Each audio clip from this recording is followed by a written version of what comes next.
Hello friends, team के education tube में आपका स्वागत है। मैं आपकी होस्ट आकांक्षा नया वीडियो लेकर फिर हाजिर हूँ। इस वीडियो में हम हिंदी की अगली पाठ योजना बनाएंगे, यानी कि पाठ योजना क्रमांक 132 बनाएंगे। अभी तक हम हिंदी की 131 पाठ योजना बना चुके हैं। उम्मीद है आपने देखी होंगी और उन्हें पसंद किया होगा। और यदि अभी तक नहीं देखी है तो हमारे चैनल के होम पेज पर जाकर या वीडियो के नीचे जो डिस्क्रिप्शन बॉक्स है उसे खोलकर प्रीवियस सारे वीडियो देख सकते हैं। वीडियो के डिस्क्रिप्शन बॉक्स में आपको विभिन्न सब्जेक्टों की प्लेलिस्ट मिलेगी, वहाँ से आप सब्जेक्ट की प्लेलिस्ट देखिए, उन्हें खोलिए और प्रीवियस सारे वीडियो आपको मिल जाएंगे। जैसे हिंदी की प्लेलिस्ट खोलेंगे तो 132 वीडियो की आपको वहाँ पे लिंक मिल जाएगी। आप वहाँ से कोई भी वीडियो खोलकर देख सकते हैं और उसे लिख सकते हैं, समझ सकते हैं। तो चलिए शुरू करते हैं पाठ योजना बनाना। सबसे पहले आपको इस तरीके से बॉक्स बनाना होता है। बॉक्स में आप क्या करते हैं, अपना छोटा सा इंट्रो लिखते हैं, यानी कि आपको लिखना है अपना नाम, विद्यालय का नाम, कक्षा, विषय, उपविषय, दिनांक, कालखंड, समय और प्रकरण। तो इसमें क्या है, आप यदि अध्यापक हैं तो यहाँ पे लिखेंगे छात्र अध्यापक का नाम, अध्यापिका हैं तो लिखेंगे एज इट इज़ जैसे मैंने लिखा है छात्र अध्यापिका का नाम। विद्यालय के नाम में जहाँ भी आपको प्रैक्टिस टीचिंग के लिए भेजा जाता है उस विद्यालय का आपको नाम लिखना है। हो सकता है आपके महाविद्यालय में आपको प्रैक्टिस टीचिंग कराई जाए तो आपको अपने महाविद्यालय का नाम लिखना है। कक्षा हमारी 11वीं का प्रकरण है। 10वीं, 9वीं या 12वीं में भी दूरदर्शन का आप निबंध बना सकते हैं, तो कक्षा जो भी आपकी कक्षा हो आप वो डाल लें। विषय हमारा हिंदी है, उपविषय है निबंध, दिनांक जब भी आप प्रेजेंटेशन करें, कालखंड पहला दूसरा जिस भी कालखंड में पढ़ाएं, समय 35 या 40 मिनट का, जितने का भी आपका पीरियड लगता हो। और प्रकरण है हमारा दूरदर्शन। तो इसको आपको क्या करना होता है कि हम कक्षा में जाते से ये सारी चीज़ें फिल कर देते हैं, लेकिन जो हमारा टॉपिक है वो हम कब डालेंगे, वो हम तब डालते हैं जब हम उद्देश्य कथन बोलते हैं कि आज हम ये टॉपिक पढ़ेंगे। तो उम्मीद है आप इतना समझ गए होंगे। सबसे पहले हम लिखते हैं सामान्य उद्देश्य। पाठ योजना को आगे बढ़ाने से पहले यदि आप हमारे चैनल के न्यू व्यूअर्स हैं, पहली बार हमारे चैनल पे आए हैं, तो चैनल को सब्सक्राइब ज़रूर करें, बेल आइकॉन प्रेस करें जिससे आने वाले सभी वीडियो का नोटिफिकेशन आपको मिल सके और आप समय पर उसका लाभ ले सके। आप हमसे टेलीग्राम पे भी जुड़ सकते हैं, फेसबुक पेज या ग्रुप में भी आप जुड़ सकते हैं, वहाँ से भी हमारे चैनल से संबंधित लिंक का लाभ ले सकते हैं। तो सबसे पहले आपको लिखना होता है सामान्य उद्देश्य, जो कि हैं पूर्व अनुसार, यानी कि हमारे हिंदी विषय के सभी सामान्य उद्देश्य एक समान होंगे, इसलिए हमने पूर्व अनुसार लिख दिया है। इसकी फ़ोटोज़ या PDF वगैरह आपको हमारे टेलीग्राम ग्रुप या फेसबुक पेज पे मिल जाएगी, तो आप वहाँ से देखकर पूर्व अनुसार जो हमने यहाँ लिखा है वो सामान्य उद्देश्य लिख सकते हैं। उसके बाद आता है विशिष्ट उद्देश्य, जो कि हमारा होता है टॉपिक से रिलेटेड। ये आपको सभी में अलग अलग लिखना है, इसलिए ये लिखना अनिवार्य है। इसका ऐसा है कि आप कक्षा में पूछ लीजिए, आप जब कॉलेज जाते हैं तो कॉलेज में पूछ लीजिए, आपका टीचर बोलता है कि एक पाठ्य योजना के बाद आप पूर्व अनुसार लिख सकते हैं, तो आप पूर्व अनुसार लिख देंगे। लेकिन यदि उन्होंने बोला नहीं, सभी पाठ्य योजना में सामान्य उद्देश्य आपको लिखने हैं, तो आपको लिखने पड़ेंगे।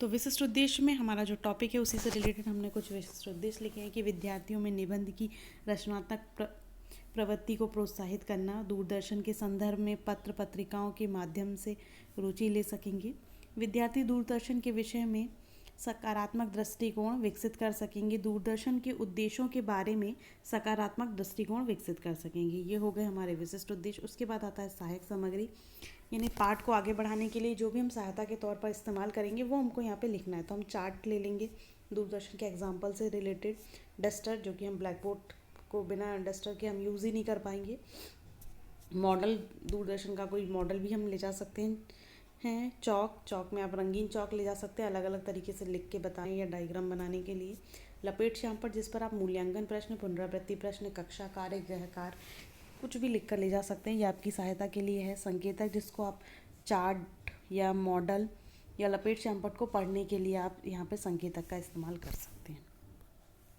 उसके बाद आता है पूर्व ज्ञान, यानी कि जो भी हमारे प्रस्तावना प्रश्न होने वाले हैं वो किस पर आधारित हैं वो हमको यहाँ पर लिखना है, क्योंकि जब तक हमको बच्चों का पूर्व ज्ञान पता नहीं होगा, जब तक हम प्रस्तावना प्रश्न नहीं पूछ सकते, क्योंकि उनके उत्तर निकलेंगे नहीं और हम अपने प्रकरण पर पहुँच नहीं पाएंगे।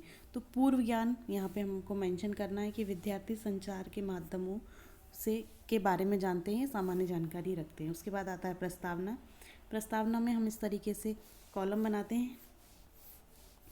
इसमें आप क्या करते हैं, प्रस्तावना बहुत तरीक़ों से निकाली जा सकती है। आप चित्र दिखाकर, मॉडल दिखाकर, प्रत्यक्ष कोई वस्तु दिखाकर आप उनसे प्रस्तावना प्रश्न पूछ सकते हैं। इसमें हम मोबाइल दिखाकर उनसे पूछेंगे ये क्या है, तो वो बताएंगे मोबाइल से के क्या कार्य हैं, तो दूर के लोगों से संदेशों का आदान प्रदान करना। इसी प्रकार दूर की घटनाओं को ज्यों का त्यों जानकारी करने में कौन सी का साधन है, तो दूरदर्शन या रेडियो या टीवी। वह कौन सा माध्यम है जिसमें ध्वनि के साथ चित्र भी दिखाई देते हैं, तो दूरदर्शन, टेलीविज़न। दूरदर्शन के बारे में आप क्या जानते हैं, तो ये अब ज़्यादा नहीं जानते हैं, वो थोड़ा बहुत बता देंगे, लेकिन स्पष्ट उत्तर आपको नहीं मिलेगा। तो ये हो गया समस्यात्मक प्रश्न। उसके बाद हम उद्देश्य कथन बोलेंगे कि आज हम दूरदर्शन के विषय में अध्ययन करेंगे।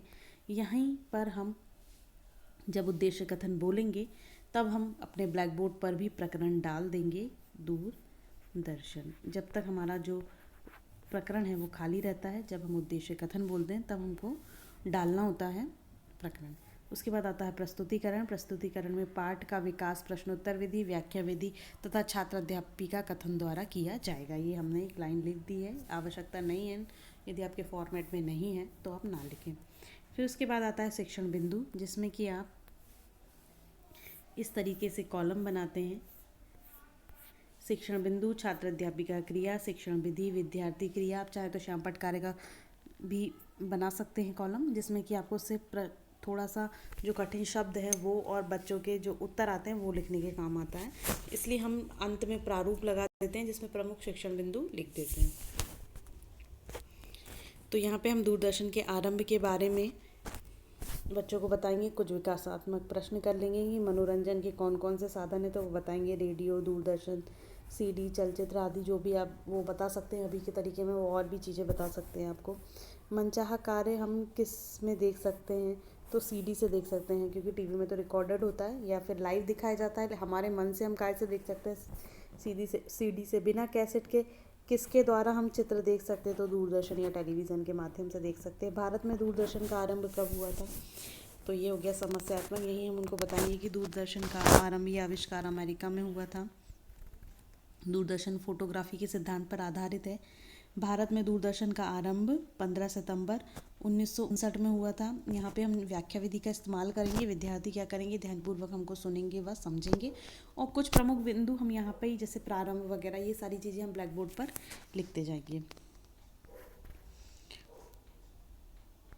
इसी तरीके से हम पूरे पार्ट को उनको पूरे निबंध को उनको एक्सप्लेन करेंगे, और विद्यार्थी क्या कर रहा है, ध्यानपूर्वक सुन रहा है। फिर जब हमने उनको एक्सप्लेन किया तो हम कुछ बौद्ध प्रश्न कर लेंगे। यानी कि बौद्ध प्रश्न का आश्रय ये होता है कि जो भी हमने उनको एक्सप्लेन किया, जैसे हमने उनको बताया कि दूरदर्शन का आरंभ कहाँ से हुआ, कब हुआ, भारत में कब हुआ, तो हम यही सारी चीज़ें हम उनसे बौद्ध प्रश्न में पूछ लेंगे, जिससे रिवीजन हो जाएगा तत्काल। एक शिक्षण बिंदु पढ़ाया आपने, उसके बौद्ध प्रश्न कर लिए। दूसरा शिक्षण बिंदु पढ़ाया आपने, उसके बौद्ध प्रश्न कर लिए। इससे क्या होता है, जब वो दोहराते हैं चीज़ को तो उनके दिमाग में बैठ जाता है। तो यहाँ पे हम प्रश्न पूछेंगे, दूरदर्शन का आविष्कार कहाँ हुआ, तो अमेरिका में। प्रश्नोत्तर विधि का इस्तेमाल होगा। दूरदर्शन किसके सिद्धांत पर आधारित है, फोटोग्राफी के। भारत में दूरदर्शन कब आरंभ हुआ, तो 15 सितंबर 1959 में।